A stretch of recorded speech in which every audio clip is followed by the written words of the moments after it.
Welcome in everyone, this is Sean with MTG808 Jr., your home for standard pauper content here on the interwebs. We are the grassroots youth Magic the Gathering movement over here in Hawaii, specifically the island of Oahu. So welcome in, thanks for having you. Today we're going to be recapping our Youth Standard Pauper Tournament that happened on Sunday, July 15th. Some really interesting stuff emerged. We only had 4 players, but it was really interesting to see what turn the metagame is kind of taking, so I think it's worth covering here.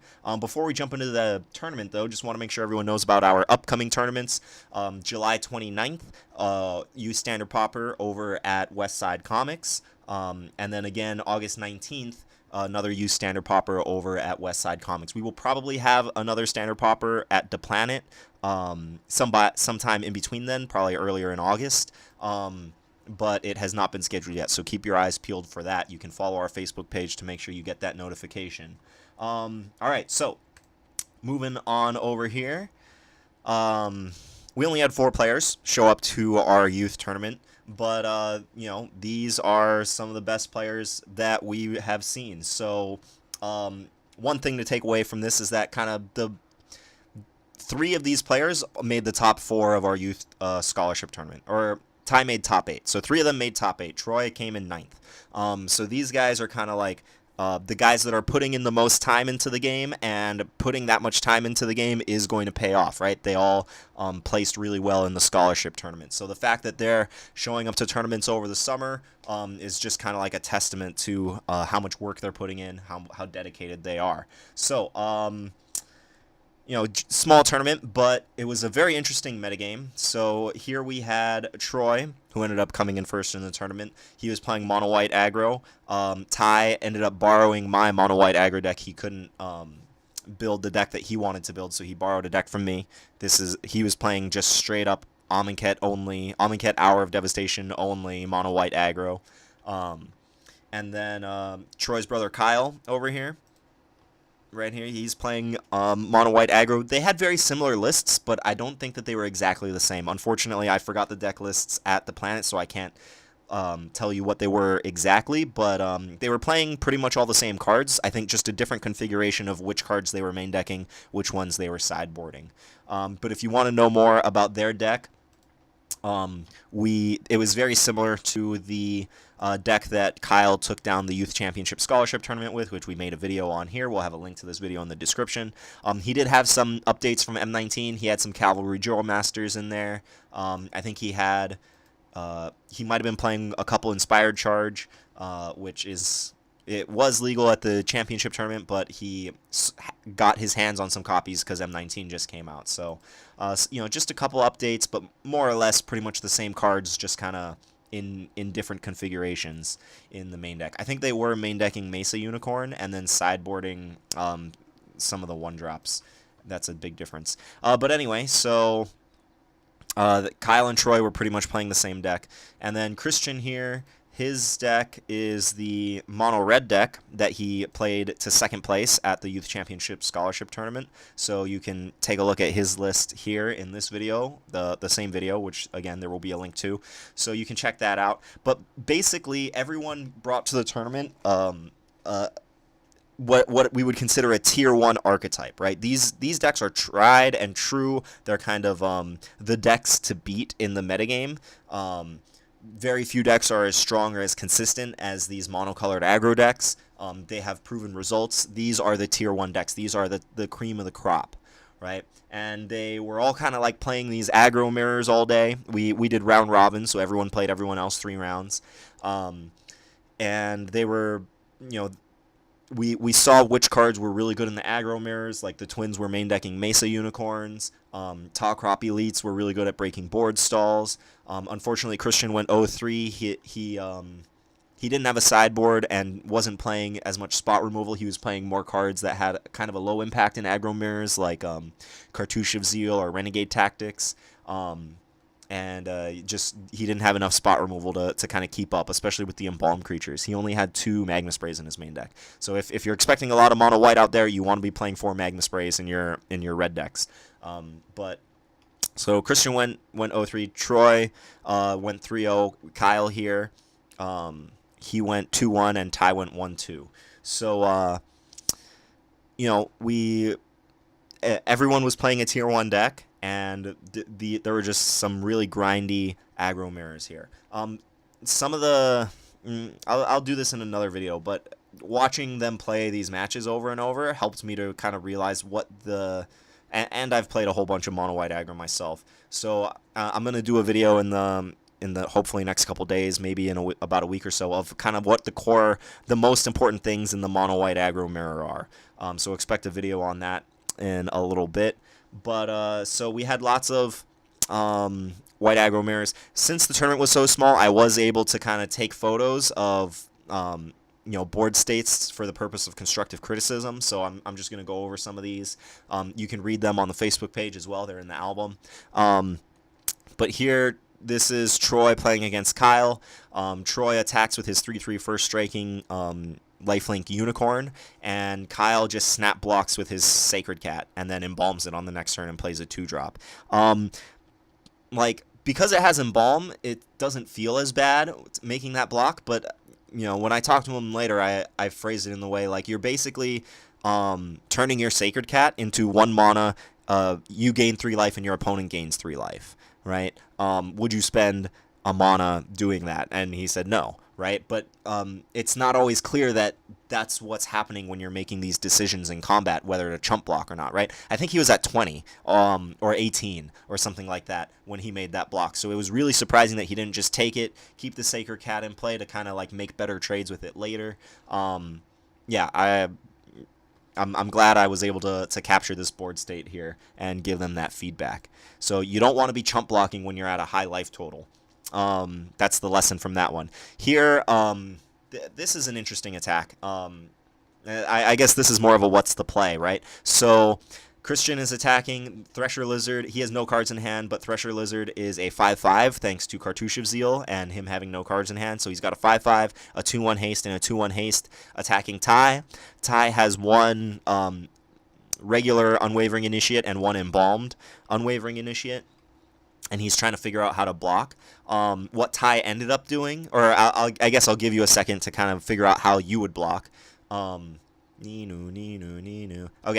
so how Ty ended up blocking is 1 creature on the Lizard and 1 creature on the Nest Robber, and I told him, since he was already pretty behind on life at this point, I think, yeah, life total here says Ty is at 7, Christian is at 17, right? So Ty is really far behind on life at this point. I'm not sure what's in his hand, but Christian has no cards in his hand. So Ty needs to be making trades here. And the split that he makes 1 trade and then chump blocks once. And you really don't want to be chump blocking unless you're going to die that turn if you don't chump block. He would go to 2 if he didn't chump block, but he would also get these creatures out of play, and then he would open himself to being able to top deck something like a Compulsory Rest and immediately get back into the game. So the block that I like the most on this board state is both of his creatures on the 5/5, and that means Ty ends up going to 3. If he has any creature next turn, he gets to block one of the Nest Robbers and then not die again. If he has 2 creatures, then he kind of stabilizes at 3. I think Christian in this game, Ty ends up stabilizing. I think he does rip a Compulsory Rest or something. And then Christian ends up killing him with a Lightning Strike. But splitting the difference there, I think, is not good. You want to prioritize making trades with your cards. Padding your life total feels good, right? It makes you feel safe and secure, but it kind of sets you far, or it means that you're losing ground. You're losing ground in the card advantage area, and you're paying a card to lose, which means you're losing ground in the card advantage area, and you're gaining a very small, short advantage that you wouldn't otherwise have in the tempo arena or life total arena. But usually, you want to be trying to make trades with your cards. So that's the lesson from this one. Here we see, okay, so this is a really good one. I'm glad I got this one. I got a photo of this one. So Kyle, on turn 3, so this picture was taken on Troy's turn 3, but the turn before, Troy had a Sacred Cat in play and a Mesa Unicorn, and he was tapped out. Kyle had a Gustwalker and 3 mana open, and he attacks. Troy just takes it, and then Kyle doesn't have a follow-up play and says go. So the reason I don't like that attack is because after the attack, sure, Troy is at 18. Actually, I think Yeah, he didn't get an attack with his Sacred Cat in. So Troy goes to 18. Kyle's at 20.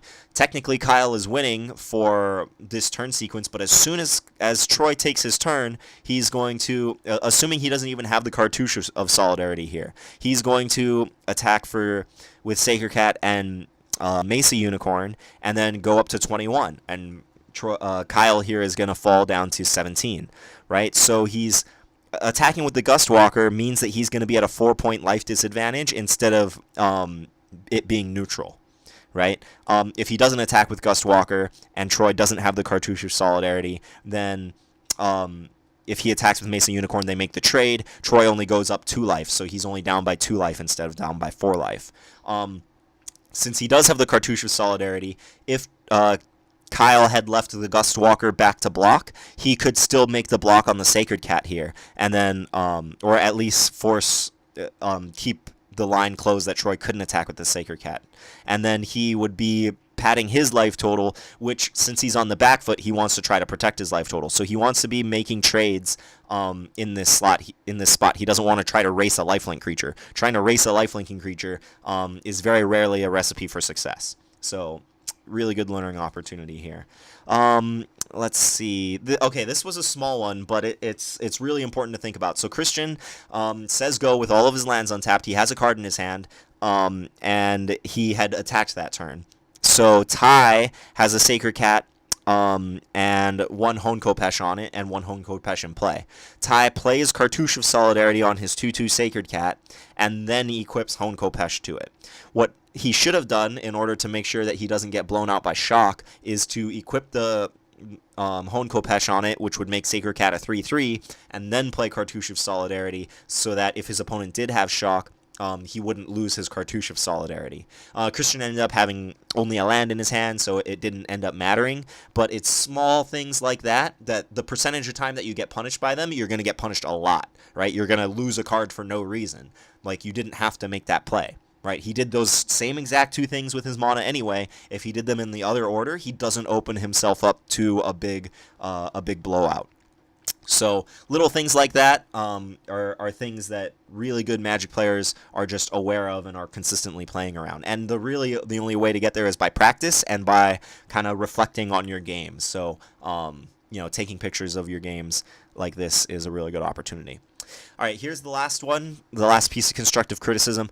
So, this is the same game that Kyle attacked with his Gust Walker. It ends up going really, really long. Kyle is kind of on his back foot the whole time. Troy is pushing damage through with his flyers. Kyle can't counterattack with his flyers, largely because of a fan bearer in play and because he needs to keep his guys back to block. So Troy is at a really high life total in this situation, and he has 5 power worth of flyers in play. Maybe not.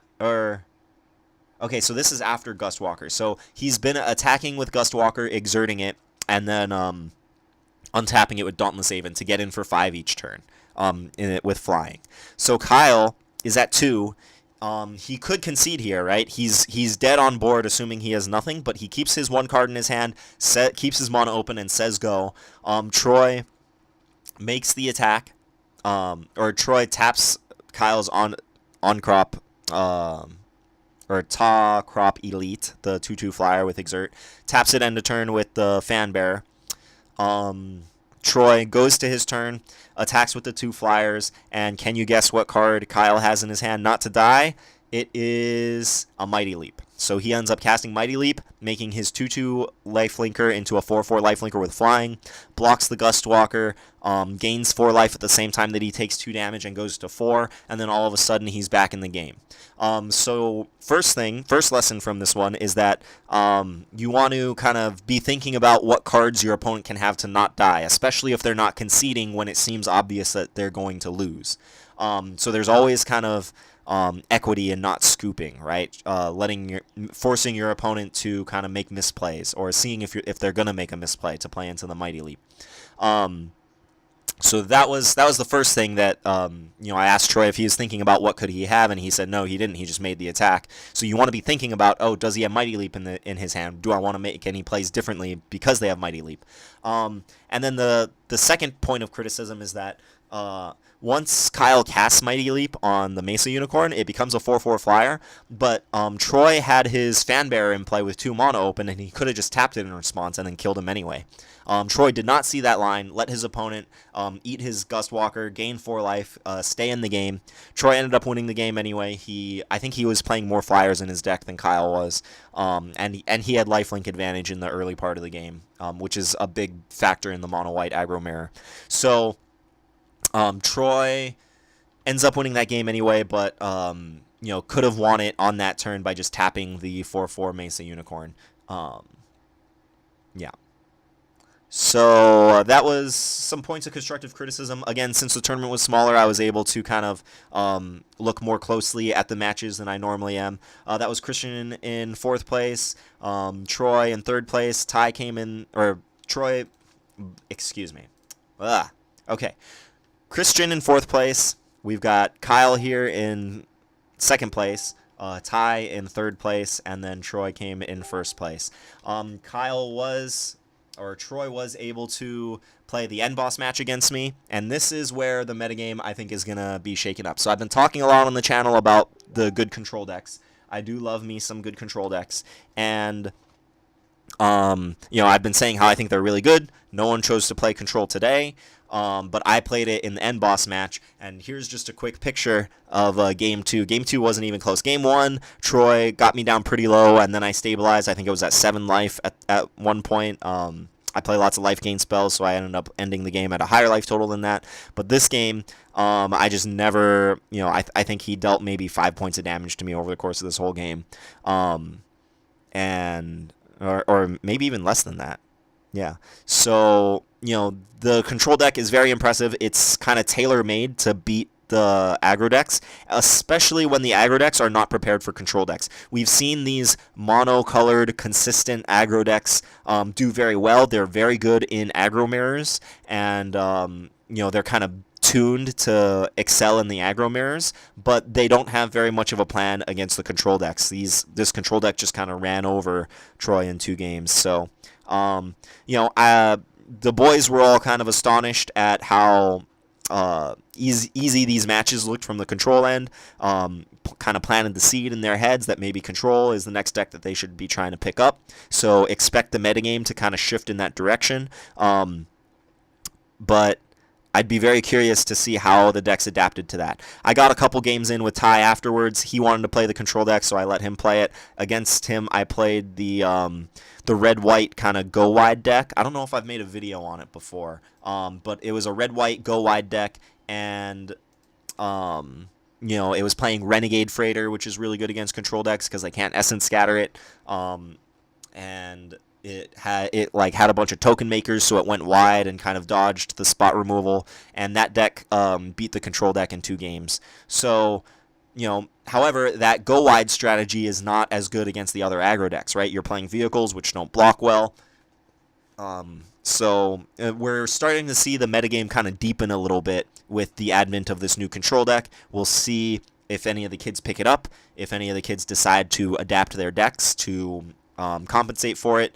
Only time will tell. But we will hopefully find that out at our next Youth Standard Pauper Tournament, July 29th, Sunday, over at Westside Comics. If you want to take a look at the deck tech I made on the blue-black control list, I think I played exactly this list against Troy. Yeah, pretty much. So, oh no. The one change I made was I did not play Horror of the Broken Lands. I played 3 Omen Speakers, and they were great.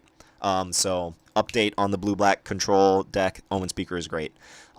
Anyway, oh, and Blink of an Eye overperformed for me. So, I don't know if the deck wants more of them, but I forgot about the interaction between Blink of an Eye and Salvager of Secrets. Basically, you play Salvager of Secrets, get back Blink of an Eye, and then you can block something before damage happens, kick Blink of an Eye to get back Salvager of Secrets and draw a card. So it's really expensive, but it's a good loop that'll kind of ensure that you keep the card advantage flowing in the late game. So Blink of an Eye overperformed, and Omen Speaker overperformed. But there will be a link to this deck tech in the description of this video, so check that out. Very curious to see how the metagame shapes up. If you want to support what we do here at MTG 808 Junior, check out our Patreon page. We ran one scholarship tournament this past May. We're planning on running another one in December. If we hit $400 a month in Patreon subscriptions, we will run a second scholarship tournament next May, or a third, I guess, but the second for the school year. So we're hoping to be able to continue running 2 scholarship tournaments a year for the foreseeable future. The only way we can do that is with your help and support. So check out our Patreon page if you want to support us. We have something coming down the chute. Oh, let's see. I don't have the picture ready. Let's see. We have something coming down the chute where our bronze contributors are going to get our bronze and above contributors are going to get a sweet playmat. This is a first draft of it. We've got a final draft coming up in the next couple weeks. Then we're going to get some prints done, get them shipped in, and then start giving them away to our Patreon subscribers. So if you want to get this sweet Hawaiian/youth themed playmat that we've got coming out, it looks really badass, made by local artist Alika. Please consider becoming a Patreon subscriber. You'll be supporting an awesome cause, and you will get a sweet, awesome playmat. So, thanks for stopping by. Hit that like button, hit that subscribe button. Be sure to share this video with anyone you know that might be interested in playing Standard Pauper and getting better, especially if they're on Oahu. Come check out the tournaments. The best part of playing Magic is getting to hang out with your friends, and we've seen in these tournaments Troy, Kyle, and Christian. Troy and Kyle are obviously twins. Christian is their cousin. They hang out all the time. They play Magic. They have a good time, and all that prep that they do pays off in these tournaments. So get yourself some good friends. Play some Magic with them. Start prepping for these tournaments. You're going to have a blast. You're going to have a good time, and you might just win some scholarship money. So thanks for stopping by. We will catch you next time. Peace.